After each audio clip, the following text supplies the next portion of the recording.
y a él me lo acusan de un delito que él no cometió. Le habían puesto portación de arma de fuego y homicidio 3 días antes de él cumplir 20 años. La cámara temblaba mientras el micrófono captaba la voz entrecortada que afirmaba: «Mi hijo no es pandillero. Déjenlo libre». Las madres y abuelas de personas capturadas durante el régimen de excepción en El Salvador comenzaron a dar sus testimonios públicamente. Una de ellas, abuela de Valeria Michelle, relató que su nieta fue detenida en el penal de la Señora de Soyapango. Afirmó que fue acusada injustamente, que hablaban cosas que no eran ciertas sobre ella y su familia, y que por motivos económicos no podían defenderse. También dijo que el bebé de su nieta murió en su vientre sin recibir atención oportuna. Otra madre mostró fotos de su hijo, Cristian, quien está recluido. Explicó que fue acusado de homicidio y portación de arma de fuego, justo antes de cumplir 20 años. Negó rotundamente que fuera culpable o pandillero. Dijo que el testigo del caso describió al autor del crimen como una persona con tatuajes, pero su hijo no tenía ninguno. Insistió varias veces en su inocencia. Una mujer que vive en Estados Unidos contó que tuvo que emigrar para mantener a su familia y que sus hijos fueron criados por la abuela. Su hija se involucró en las pandillas y, según ella misma dijo, lo hizo porque le gustaba esa vida. Reconoció las consecuencias de sus actos. Una abuela relató la historia de su hijo, asesinado por estar con una persona de una pandilla contraria. Le dispararon 18 veces. Dijo que cuando vio la escena en la televisión pensó que era ficción, pero que el grito que salió de su alma al enterarse fue real. Una mujer llamada Ismar, que vive en España desde hace 7 años, relató que salió del país para buscar una nueva vida. Su pareja, Giovanni, pandillero y padre de su hijo, fue asesinado. Contó que teme regresar a El Salvador y revivir lo que pasó. Su madre, que permanece en el país, visita a otra hija detenida. Otra madre habló de su hija, capturada con antecedentes penales. Contó que su hija misma le advirtió que la irían a buscar. Dijo que pese al dolor, le aseguró que cuidaría a sus nietos. La hija reconoció que había actuado por gusto y no por necesidad. Se mostraron imágenes de enfrentamientos entre pandillas. También se documentaron marchas donde se pedía paz y justicia. Algunas personas cubrían sus rostros para no ser identificadas. Una parte de la iglesia solicitó gestos concretos a las pandillas para convertirse en parte de la solución. Una mujer que vende pan y agua para sostenerse dijo que lo hace para poder visitar a su hijo preso. Otra se identificó como esposa de un líder de la pandilla MS apodado El Chucho, afirmando que él también hacía trabajos comunitarios.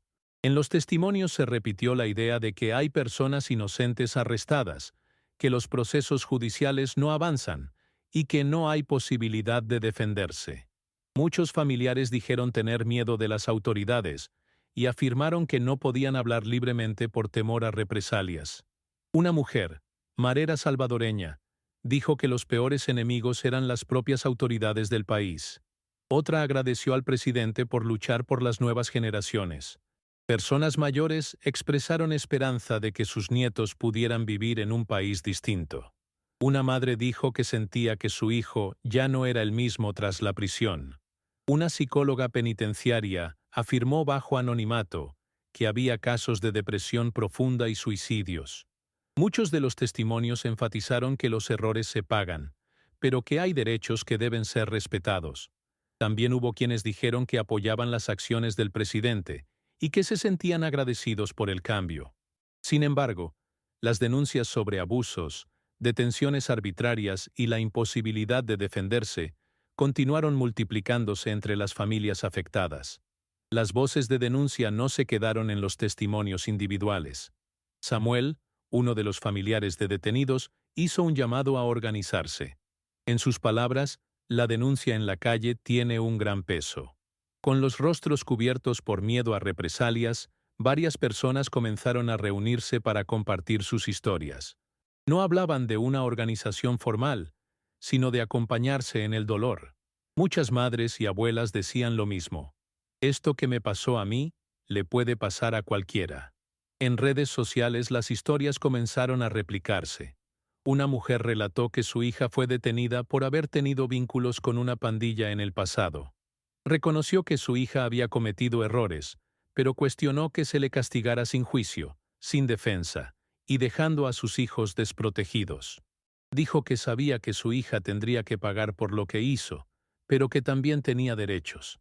Otra madre relató que su hijo había sido asesinado por estar con alguien de una mara contraria. Lo sacaron de una cantina y lo mataron. Tenía 21 años. Dijo que ese dolor es incomparable. Y que aunque las muertes siempre duelen, cuando es un hijo, el dolor es distinto. Contó que había visto escenas en la televisión donde las madres gritaban por la muerte de un hijo, y pensaba que era actuado. Hasta que le pasó a ella. Ismar, que vive en España, explicó que no quiere volver a El Salvador. Dijo que teme recordar todo lo que pasó, y que el pasado en su país fue demasiado doloroso. Ismar tiene 2 hijas, y una de ellas es hija de Giovanni, un joven pandillero que fue asesinado. En España logró rehacer su vida, estudiar y formar una nueva familia. Desde allá sigue las noticias con temor y tristeza. En los medios tradicionales, las denuncias eran tratadas con cautela. Algunos periodistas resaltaron que hay más de 3.000 personas liberadas tras demostrarse su inocencia, pero que más de 60.000 permanecen detenidas. Se explicó que ningún sistema policial del mundo está libre de errores, y que precisamente por eso existen los jueces, fiscales y abogados. Pero en El Salvador, en muchos casos, los abogados no tenían acceso a los expedientes, y los procesos se congelaban indefinidamente. En las calles, grupos pequeños protestaban con pancartas. Algunas mostraban fotos de sus hijos, otras simplemente pedían debido proceso. En una de las marchas, una joven habló frente a la cámara. No andamos defendiendo criminales, estamos pidiendo justicia. Fue criticada por redes sociales. La llamaron cómplice. Otros la apoyaron. El país estaba dividido. Mientras tanto, en la Asamblea Legislativa, se presentó una propuesta para crear una comisión independiente que revisara los casos de personas detenidas sin pruebas. La propuesta no avanzó. Algunos legisladores oficialistas afirmaron que eso debilitaría la lucha contra las pandillas. Otros dijeron que abrir esa puerta permitiría que se colaran mareros que supieran ocultar sus antecedentes. La desconfianza era generalizada. En la zona oriental, una abuela relató que su nieto fue capturado junto con su madre y su padre. Según ella, los acusaron de pandilleros, pero eran comerciantes que trabajaban en el mercado local. Expresó que tenía miedo de hablar, pero que no podía quedarse callada. Se llevaron a toda mi familia, dijo. Contó que el bebé de su nieta murió porque pasó más de 30 horas sin ser atendida en el hospital. Una madre señaló que su hija le había dicho, «Pedile a Dios que quite el régimen». Ella respondió que eso no pasaría, y que se preparara para enfrentar las consecuencias. Explicó que le había suplicado que no se metiera, que sabía que eso la pondría en riesgo. Su hija fue capturada, y ahora sus nietos quedaron al cuidado de la abuela. Algunas voces, sin embargo, mostraban apoyo total al presidente. Una mujer mayor dijo que a pesar del dolor que pasó con sus hijos, agradecía a Bukele por pensar en las nuevas generaciones. Dijo que era el mejor presidente del mundo y que confiaba en que el país saldría adelante. Otras personas decían que había que luchar por los que venían, aunque ellos ya no vieran el cambio. Una psicóloga entrevistada bajo condición de anonimato afirmó que en los centros penales hay casos de autolesiones, depresión y hasta suicidios. Dijo que muchos de los jóvenes capturados habían perdido la esperanza. No todos eran culpables, pero ya no saben si alguna vez saldrán. El silencio que había cubierto a muchas familias comenzaba a romperse. Las historias que antes solo se decían entre susurros en los pasillos de los penales, ahora se escuchaban en los mercados, en los buses, en la radio comunitaria. No era una campaña, era una acumulación de dolor compartido, y seguía creciendo. Una mujer, esposa de un líder de la pandilla MS conocido como El Chucho, afirmó que a él no solo lo señalan como criminal, sino que también ayudaba a la comunidad. Mostró una medalla que le habían otorgado por pintar calles en su colonia. Contó que, desde joven, él organizaba faenas comunitarias, arreglaba luminarias y cuidaba a los niños del pasaje cuando sus madres trabajaban. Dijo que las autoridades los retrataban como los peores, pero que en la comunidad también eran personas que ayudaban. Aseguró que el problema no era solo la delincuencia, sino las mismas autoridades, que habían perdido el rumbo y confundían justicia con venganza. Otra mujer expresó con claridad su sentir. Aquí los peores enemigos del pueblo son las autoridades del Salvador. Habló de allanamientos sin orden, de robos durante cateos, y de cómo los agentes llegaban buscando dinero más que pruebas. Dijo que a su vecina le robaron una cadena de oro y a otra le destruyeron la casa. También mencionó que el miedo a hablar era generalizado, porque las personas sabían que podían ser sacadas de sus casas por lo que dijeran. Para ella, todo se había vuelto inseguro, incluso decir la verdad. Añadió que ya no se sabía si el enemigo estaba en las calles o en los uniformes. En un mercado del centro de San Salvador, un hombre relató que trabaja vendiendo agua, pan dulce y frutas. Contó que ahorra todo lo posible para poder visitar a su hijo detenido, y que a veces pasa 2 semanas sin comer carne para juntar el pasaje. Dijo que le duele ver la discriminación en el país, y que su familia no tiene cómo defenderse. Reconoció que hay mucho odio, y que eso afecta a personas que solo quieren seguir adelante. Mencionó que hay jóvenes que por llevar un tatuaje pequeño ya son marcados como criminales. El problema no es el tatuaje, es la pobreza, concluyó. Otras abuelas hablaron sobre sus nietos, jóvenes de 22 o 23 años que fueron detenidos sin que pudieran presentar pruebas en su defensa. Una de ellas dijo: "Nos acusan de cosas que no son. No tenemos dinero, pero la gente sabe que no son culpables". Aseguró que tienen miedo incluso de ir a las autoridades, porque no confían en que las protegerían. Otra recordó que cuando fue a pedir información, le gritaron que se fuera si no quería perder a más nietos. Dijo que el silencio ya no era una opción.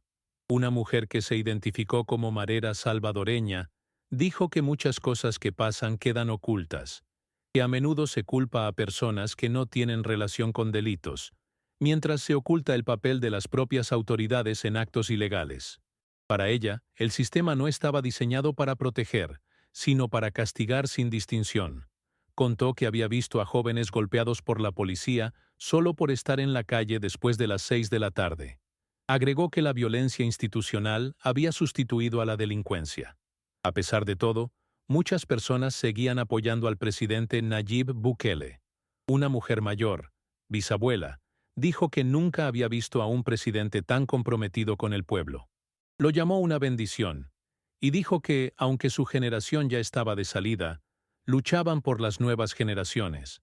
Aseguró que tenía fe en que El Salvador saldría adelante con su liderazgo. Comentó que gracias a él podía salir de noche sin miedo, y que sus bisnietos podían ir a la escuela sin pagar renta. Eso no lo habíamos visto nunca, dijo. En otro testimonio, una madre habló del día que su hija fue detenida. Recordó que le había dicho: "Pedile a Dios que quite el régimen". Ella le respondió: "Eso no va a pasar hasta que caiga el último". Le dijo que se preparara, que lo que había hecho lo iba a pagar. La madre asumió el dolor, pero también la responsabilidad de cuidar a los nietos. Su mensaje fue claro: los errores se pagan, pero los niños no deben sufrir por eso. Confesó que a veces no tiene para los cuadernos, pero que hace todo por darles una vida diferente.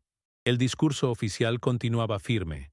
Los detenidos eran responsables de delitos, y si había errores, el sistema judicial los corregiría. Pero en la práctica, muchas familias seguían sin respuestas, sin expedientes, sin fechas de juicio. Algunas madres repetían que ya no les importaba el castigo, sino que al menos los dejaran verlos, que supieran si estaban vivos. Una mujer dijo que llevaba 8 meses sin saber si su hijo estaba en Zacatecoluca o en el Cecote. Otra mencionó que envió cartas a 5 instituciones y nadie respondió. En las afueras de los penales se formaban largas filas de mujeres con cubetas, esperando la hora de visita. Muchas llevaban agua, comida, ropa. Otras, solo preguntas. En un video, una madre dice: "Voy a seguir viniendo hasta que me digan dónde está mi hijo". Nadie le responde. Una joven embarazada se desmayó en la fila. Otra, con su bebé en brazos, lloraba porque no la dejaron pasar.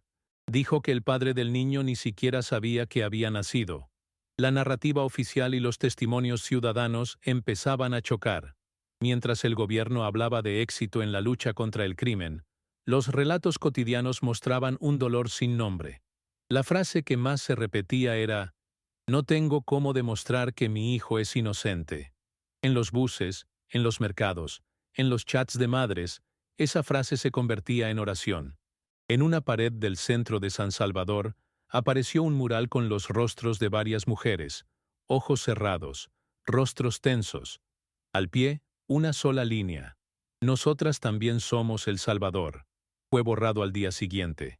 Pero esa noche, antes de desaparecer, una niña lo vio y preguntó a su madre: "Mami, ¿por qué lloran las señoras de la pared?". La madre no respondió.